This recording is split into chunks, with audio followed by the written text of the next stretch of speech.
very soon LeBron's time in LA is going to be done. We're just all waiting. So during Luka's extension press conference, Rob Pelinka had this to say about LeBron's future with the team. Pelinka said, if he had a chance to retire a Laker, that would be great. So personal feelings and opinions aside, but should LeBron feel disrespected by how the Lakers are treating him at this point? No, I don't think so. They got new blood. The king just got dethroned by his own kingdom. Nearly 90% of Lakers fans want LeBron James gone. Not traded politely, gone.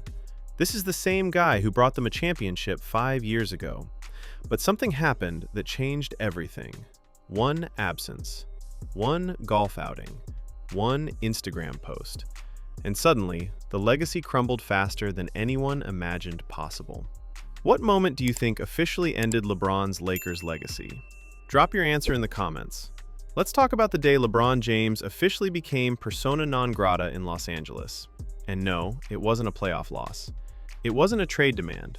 It was something far more petty, far more calculated, and honestly, far more pathetic.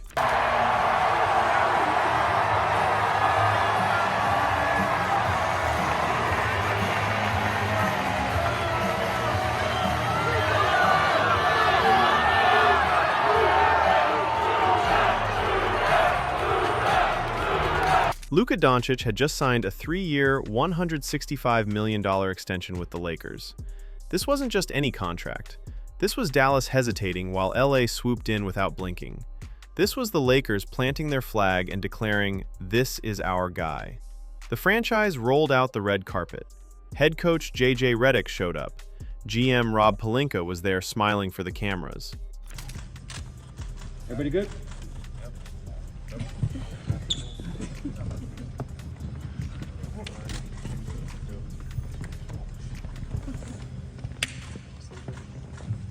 DeAndre Ayton, fresh off joining the team, made the appearance.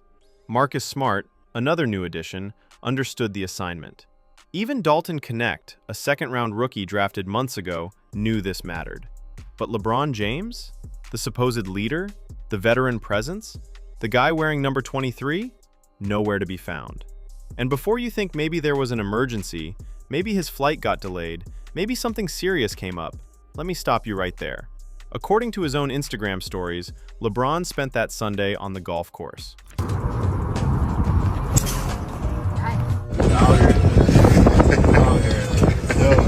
Great Sunday, great Sunday. Great Sunday, great Sunday. Game. Blouses. Not only did he skip Luka's moment, he made absolutely certain everyone knew exactly what he was doing instead. Think about that level of pettiness. He could have just been absent, could have stayed quiet, but no, he needed everyone to see him golfing. He needed the conversation. One analyst nailed it perfectly. He wanted people to notice that he wasn't there and talk about it. Mission accomplished, LeBron. We're talking about you again. Except this time, nobody's impressed. This wasn't some scheduling mix-up. This was strategic. This was passive-aggressive behavior from someone who physically cannot handle not being the main character. When the Lakers' biggest offseason moment didn't revolve around him, he found a way to hijack the narrative. And honestly, it's textbook narcissism wrapped in a Lakers jersey. Obviously, for myself, I want to do whatever it takes to help our team win, and I haven't been able to do that the last two. Wake up! Wake up! Wake up! Wake up! Wake up out of your sleep! But here's the thing. This golf course snub wasn't an isolated incident. It's part of a pattern that's been building all offseason. The workout photos with Clippers logos conveniently visible in the background. The cryptic tweets designed to manufacture speculation. The deafening silence during Summer League when asked about team-related topics. None of it is accidental. As one Lakers insider described it, this is immature, ego-driven, borderline narcissistic behavior. The psychology here is fascinating and disturbing in equal measure.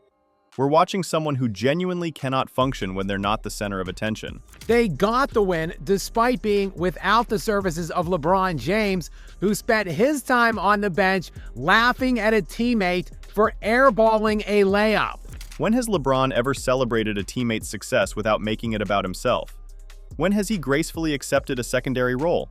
The answer is never, because in his mind, secondary roles don't exist. People are fed up of this guy. They're fed up of his antics. They're fed up of his control over the organization. They're fed up of the toxicity. It's like, get him out of here. Now, LeBron fans would like to tell you, man, what were the Lakers before LeBron? What were the Lakers when they got LeBron? What were the Lakers when they got LeBron?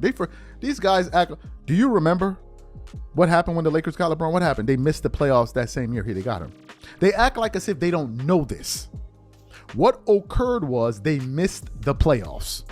The first year they got LeBron, they missed the playoffs. There's LeBron, and then there's everyone else.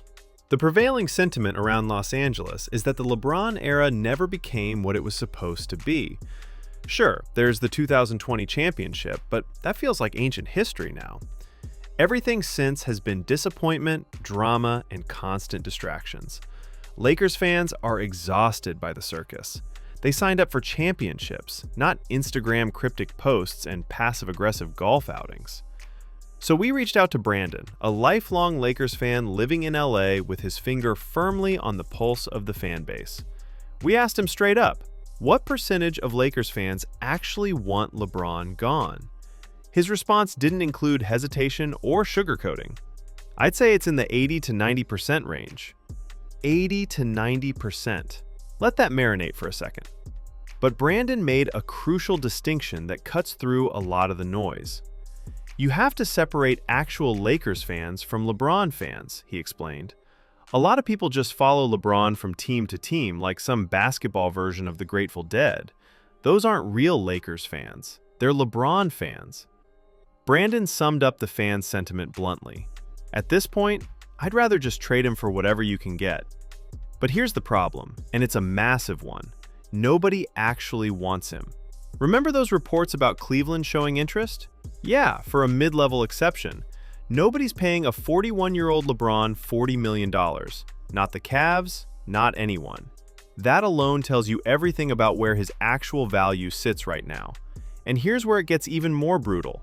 For genuine Lakers fans, the ones who bled purple and gold long before LeBron showed up and will bleed it long after he's gone, Brandon estimates it's closer to 90% who want him out.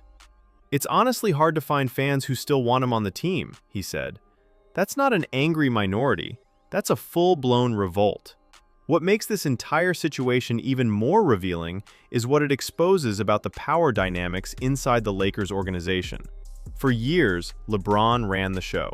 He influenced coaching hires, roster moves, draft picks, and the overall direction of the franchise.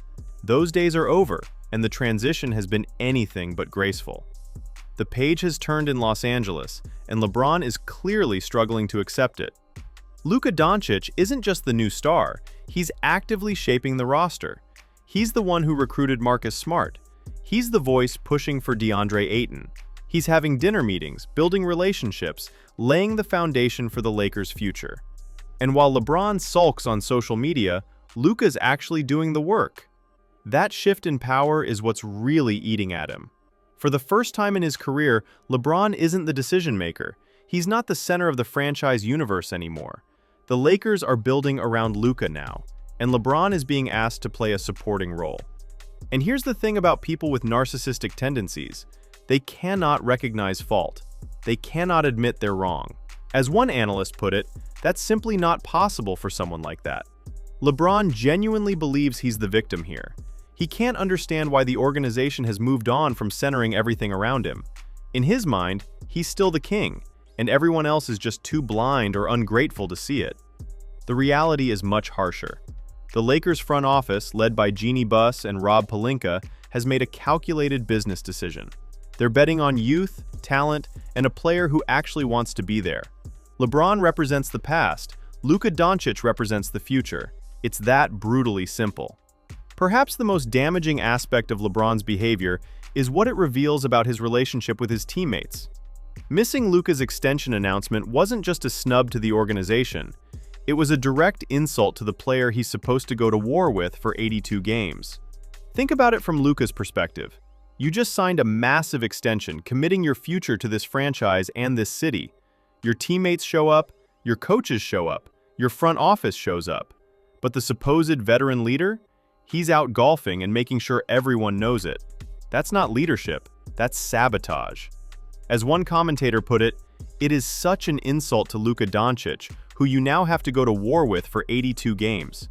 It's just such an insult to him and the guys who are supposed to be his teammates. This behavior exposes something fundamental about LeBron's character. When he's not the center of attention, when the spotlight shifts to someone else, he becomes petty and vindictive. He can't celebrate someone else's success because in his mind, their success somehow diminishes his own. And here's what makes it even more pathetic. Luka has been nothing but respectful to LeBron. Since arriving in LA, he's said all the right things, deferred throughout the season, and played his role to make the partnership work. This is how LeBron repays that professionalism. The contrast couldn't be clearer. On one side, you have Luka Doncic building relationships, recruiting players, embracing his role as the franchise cornerstone. On the other, LeBron James posting cryptic social media messages and skipping team events because his feelings are hurt. It's like watching a high school drama, except one of the participants is supposed to be a grown man worth hundreds of millions of dollars. So where does this leave the Lakers heading into the season? In an incredibly awkward position with no easy solutions. LeBron isn't going anywhere, at least not immediately. With that massive contract and his age, no team is lining up to absorb that financial burden. As Brandon confirmed, there's a 100% chance he starts the season as a Laker, and likely a 100% chance he finishes it there too. This creates a fascinating and potentially toxic dynamic. A player who clearly doesn't want to be there, playing for an organization ready to move on from him, alongside teammates he's already disrespected.